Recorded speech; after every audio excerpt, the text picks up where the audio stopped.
So James, how are you doing? Busy. Busy. I mean, you've had an interesting year and a half. Yeah. And you're still slugging, man. Yeah. I want everyone to understand that, when James and I talk down to some of these Border Patrol agents who are basically co-sponsors of sex slavery, look at what James has gone through. You've given it all. And I haven't given everything, but you and I can kind of talk from authority here.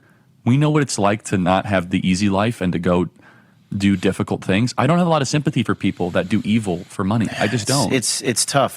There's a part of me that sympathizes. There's a part of me that has to empathize. But what happened with me, and you're talking about like the Veritas thing, the company I founded. I lost everything. They escorted me out of the building that I built with my sister, and it was very hard. But I think God had a plan, and maybe I didn't know what that plan was. And I spent a year making this film. I spent a couple months on the border. I spent 3 months in post-production. I'm the director. I didn't delegate it to somebody. I didn't hire it. No, I actually was in that Los Angeles edit room for four months. So I would not have been allowed the opportunity to do that had I not been fired from Veritas. This is your first film. Yeah, it's a movie. It's a theatrical movie. It's like the thing you'd see in movie theaters. Now, Charlie, a lot of people say, well, we already know the border is broken. We already know this. I said, no, you don't. Most films either hire actors or they're retrospective. Most documentaries are they're commentaries. They interview people. There is no. The film starts with me embedded with the cartel. So this is a very unique film. And I'm grateful that I was able to make it. It's my vision. I had to fight a lot of storytellers who told me to do it a different way.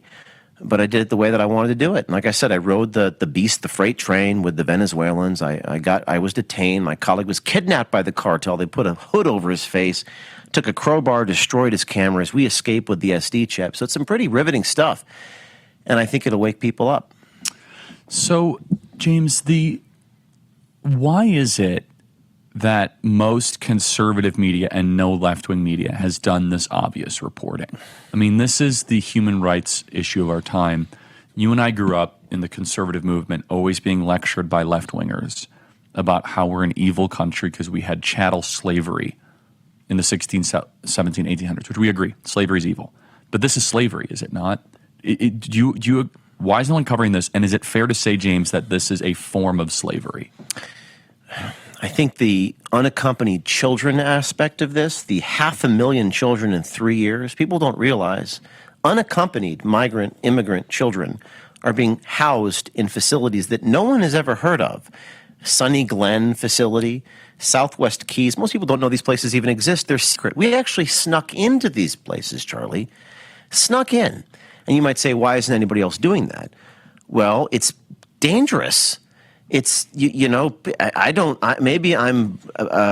my colleagues are either brave or insane or both. I don't know. Lawyers cautioning us you might get prosecuted. So it's scary work. It's dangerous work.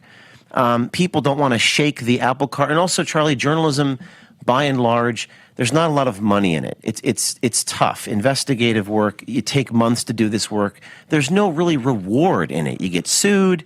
You might get jailed. You might get shot.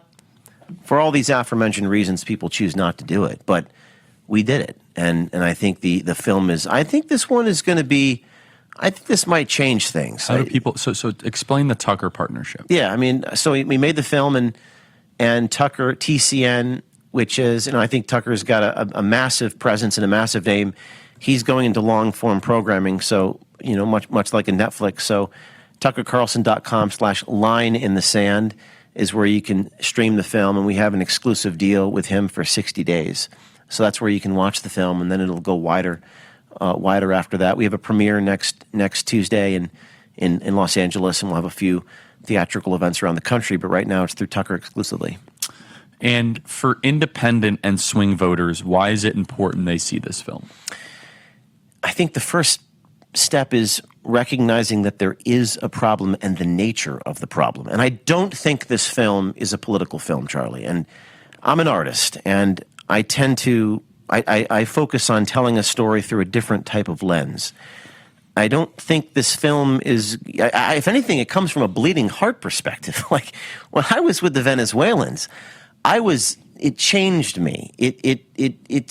I think there needs to be a secure border. I think they need to go in legally. But I saw it as a humanitarian issue. And I think if people understand the nature of the issue, and I think that it'll affect people who are on the left. I mean, there's going to be extreme forms of people, but I think on the peripheral aspects, I think it'll affect and change hearts and minds. We will play the trailer after the break and ask more questions. James O'Keefe is with us. How do people TuckerCarlson.com? Lineinthesand.com, TuckerCarlson.com/lineinthesand.